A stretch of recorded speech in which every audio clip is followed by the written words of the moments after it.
वहां से पूरे कार्यक्रम को, जो कि रसोई कहीं और है, सेक्टर M45 जो एक मकान है, इसको पूरी तरह इस रसोई के लिए समर्पित किया गया है। वहां पर पूरी शुद्धता, नियम और मंत्रोच्चारण के साथ भोजन का निर्माण होगा। और इस टीम से आग्रह है, कृपया उसका उद्घाटन का प्रबंध करें।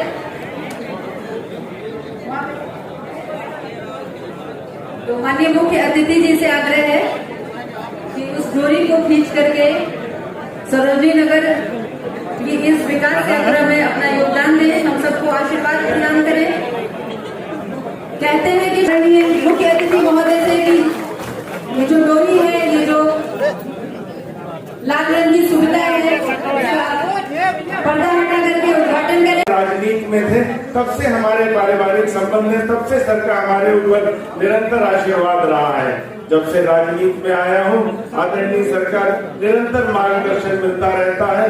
सर के पास निरंतर जाके जानकारियां लेता रहता हूँ, कार्य करने की प्रेरणा लेता रहता हूँ।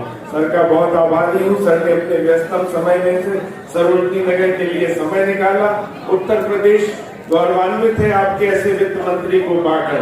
आज ही की यदि मैं बात करूं, जिस कार्यक्रम के लिए हम लोग आए हैं, आप मिड डे मील के रूप में ही पूरे उत्तर प्रदेश को 3000 करोड़ रुपया देके बच्चों को पौष्टिक खाना दिलवा रहे हैं। सर का बहुत आभारी हूँ। उत्तर प्रदेश के लिए ऐतिहासिक बजट सर लेके आए 6,90,000 करोड़ का, और उत्तर प्रदेश को हिंदुस्तान की दूसरी सबसे बड़ी अर्थव्यवस्था बनाने में सरकार ने बहुत महत्वपूर्ण योगदान है। 1.5 लाख करोड़ से ऊपर का आज उत्तर प्रदेश एक्सपोर्ट कर रहा है। जितनी स्कीमें चल रही हैं, चाहे ODOP स्कीम हो, चाहे जितनी स्कीम MSME की स्कीम हो, सब में सर का विशेष योगदान है।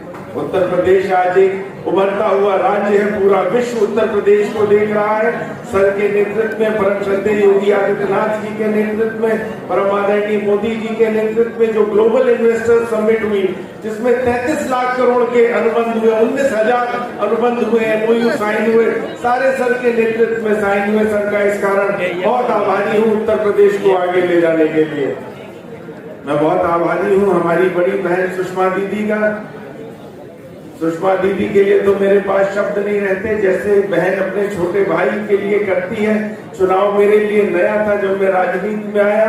जिस दिन मैंने सरोजनी नगर में प्रवेश किया, उस दिन से दीदी ने मुझे चुनाव लड़ाने से लेकर राजनीति के बारे में बताने तक जितना योगदान दिया वो अतुलनीय है। मैं उसको शब्दों में बयान नहीं कर सकता। दीदी ने चाहे काउंटिंग के दिन हो, चाहे पोलिंग का दिन हो, चाहे पर्ची बनवाना हो, चाहे साथ में प्रचार, एक दिन में रात में 2 बजे तक प्रचार करना हो, दीदी ने ना दिन देखा ना रात देखा, और 24 घंटे सभी देवतुल्य कार्यकर्ता यहाँ जितने मौजूद हैं, जितने पदाधिकारी मौजूद हैं, सबके साथ निरंतर दीदी लगी रही। दीदी का बहुत हृदय से आभार व्यक्त करता हूँ। मैं बहुत आभारी हूँ प्रोफेसर राधाकृष्ण सिंह साहब का, वाइस चांसलर शकुंतला यूनिवर्सिटी का। शकुंतला यूनिवर्सिटी में जाता रहता हूँ। दिव्यांगों के लिए जो दिव्य व्यवस्था आपने करी और जितने दिव्य तरीके से उनको पढ़ा रहे हैं, उनकी देखभाल कर रहे हैं, जितनी आपकी वंदना की जाए सर उतनी कम है। आपका हम लोग हृदय से बहुत आभारी हैं।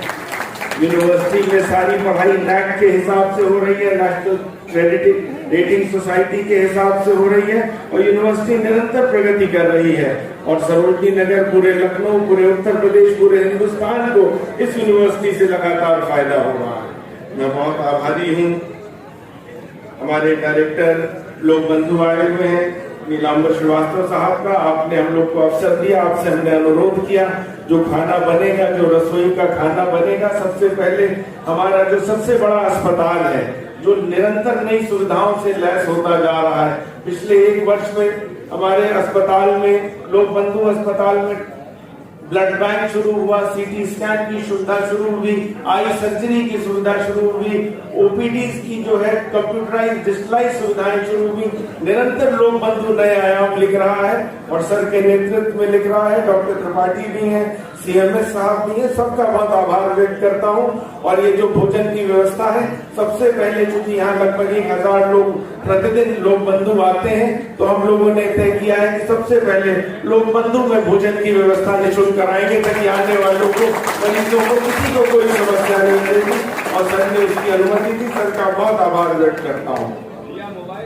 विशेष रूप से आभारी हूँ हमारे दोस्त अंकित जैन जी का, पीयूष गोयल जी का। पीयूष जी हमारे बहुत अभिन्न हैं, बहुत पुराने दोस्त हैं। और जब मैं अभी कलकत्ता गया था कुछ दिन पहले, मैंने इनकी वहाँ निःशुल्क सेवाएं देखी, कैसे जनता की सेवा कर रहे हैं, कैसे जनता को फ्री रसोई के माध्यम से जनता को पौष्टिक आहार खिला रहे हैं। तो मैंने अनुरोध किया उनसे, कलकत्ता में 2000 से ज्यादा लोगों को प्रतिदिन भोजन करा रहे हैं। कोविड के समय में आप लोगों ने रिकॉर्ड बनाया, 450 आउटलेट खोल के 5 लाख लोगों को प्रतिदिन खाली दिल्ली में भोजन कराया।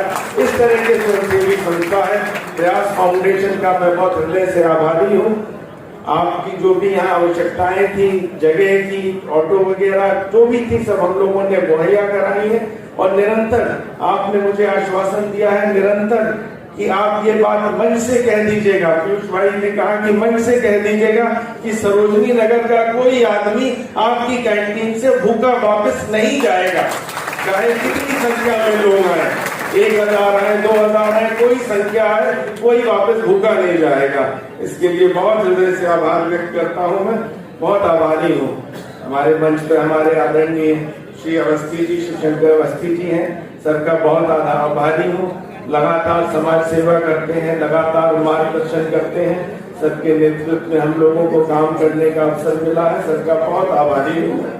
और हमारे बीच हमारे पुष्कर शुक्ला साहब हैं। पुष्कर भैया का तो मेरे पास शब्द ही नहीं रहते, जब देखता हूँ लगातार मुस्कुराते रहते हैं, लगातार कार्य करते रहते हैं। और चुनाव में रात में 3 बजा हो, 4 बजा हो, किसी किसी दिन तो पूरी रात सोए नहीं, तब भी कार्य करते रहे। ऐसे हैं हमारे पुष्कर शुक्ला जी, बहुत बहुत आभार व्यक्त करता हूँ। मंच पर बाकी सभी उपस्थित हमारे जिलाध्यक्ष आदरणीय मोदी जी बैठे हैं, नानक जी बैठे हैं, बहुत मेहनती है, बहुत कर्मठ है। दोनों लोगों का हृदय से बहुत आभार व्यक्त करता हूँ, स्वागत करता हूँ, वंदन करता हूँ, अभिनंदन करता हूँ। मेरी माता जी की प्रेरणा थी कि कोई आदमी भूखा ना रहे, उनका था दान देना। उनके मन में हर समय रहता था कि कहीं जाती थी, मंदिर जाती थी या अनाथालय जाती थी या वृद्धाश्रम जाती थी, हम लोग को लेके जाती थी हमेशा। उनका ये सोच थी कि हम जितनी मदद कर पाए लोगों की, हमें निरंतर करना चाहिए। उन्हीं की प्रेरणा के कारण आप देखिए सरोजनी नगर में निरंतर मेरा प्रयास रहता है, चाहे वृद्धों के लिए राम रथ चल रहा हो, जो उनको निःशुल्क अयोध्या के दर्शन करा रहा हो, या तारा शक्ति केंद्र के रूप में जो सिलाई सेंटर हम खोल रहे हैं और महिलाओं बेटियों को आत्मनिर्भर बनाने का प्रयास कर रहे हैं। बच्चों की शिक्षा उनकी प्राथमिकता थी। वो उस समय की एमए थी जब लोग पढ़ाई के लिए कॉलेज नहीं जाती थी बेटियां, उन्होंने 1963 में एमए किया था। उसी का परिणाम रहा, बच्चों की शिक्षा पर उतना उन्होंने ध्यान दिया कि हम दोनों भाई, दोनों बहन, चारों लोग भारत सरकार में IAS IPS क्लास 1 की नौकरियों में आए। ये उनका परिणाम, उनकी लगन, उनकी मेहनत का परिणाम था। उनकी श्रद्धांजलि उनको रोज अर्पित करता हूँ। उन्होंने हमेशा सिखाया कि आदमी को विनम्र रहना चाहिए, आदमी को दूसरे की मदद करनी चाहिए, घमंड अहंकार बिल्कुल नहीं होना चाहिए। उन्हीं के पद चिन्हों पे चलते हुए मेरा ये प्रयास रहता है। और सरोजनी नगर की यहाँ जो जनता है, जो मेरा परिवार है, मैंने देखा जितना प्रेम मुझे आप लोगों ने दिया उसको मैं शब्द में नहीं बयान कर सकता हूँ। पिछले साल जब उनका स्वर्गवास हुआ तो सरोजनी नगर की जनता ने जितना मेरा ढाढ़स बढ़ाया, जितना मेरा साथ दिया, मेरे पास शब्द नहीं है वो आभार व्यक्त करने के लिए। आप सबका हर समय मैं आभारी रहूंगा। अन्नदान सबसे बड़ा दान माना गया है। हम लोग सनातन संस्कृति के हैं, चाहे अथर्ववेद हो, चाहे पद्म पुराण हो, चाहे स्कंद पुराण हो, चाहे युधिष्ठिर जी को भगवान यक्ष ने जब उनसे प्रश्न किया कि स्वर्ग जाने के बाद क्या चीज साथ जाएगी, उन्होंने कहा धन और वैभव नहीं, खाली दान जाता है आदमी के साथ। यही बात प्रभु श्री कृष्ण ने भविष्य पुराण में कही कि अन्नदान से बड़ा कोई दान नहीं है। स्कंद पुराण भी यही कहता है। जब ब्रह्मा जी की और राजा श्वेत की वार्ता को क्रम में राजा श्वेत ने पूजा पाठ करके स्वर्ग में स्थान तो पा लिया, लेकिन उन्हें भोजन नहीं मिला क्योंकि उन्होंने पृथ्वी पे कभी अन्नदान नहीं किया था। तो अन्नदान को हमारी संस्कृति में सबसे श्रेष्ठ दान माना गया है। जितने लोग आप लोग बैठे हैं सब हमारे सहयोग में, आप ही के सहयोग से ये कैंटीन, ये सुविधा शुरू हो रही है, हम लोग सब उस पुण्य के भागीदार बनेंगे। हम लोग अपनी सनातन संस्कृति के उस पवित्र काम के सब लोग आज भागीदार बन रहे हैं कि हम लोग आज से अन्नदान के लिए जो सुपात्र लोग हैं उनको ढूंढना, उनकी मदद करना, उनको खाना खिलाना और इज्जत से खाना खिलाना, इस कार्य में हम लोग सब मिलके एक दूसरे का सहयोग करेंगे। प्रगति प्रयास फाउंडेशन का मैं बहुत आभारी हूँ, उनका हम लोग सहयोग करेंगे और हम लोग निरंतर ये देखेंगे कि सरोजनी नगर की जनता में कोई व्यक्ति भूखे पेट ना रहे। कुछ आंकड़े पढ़ रहा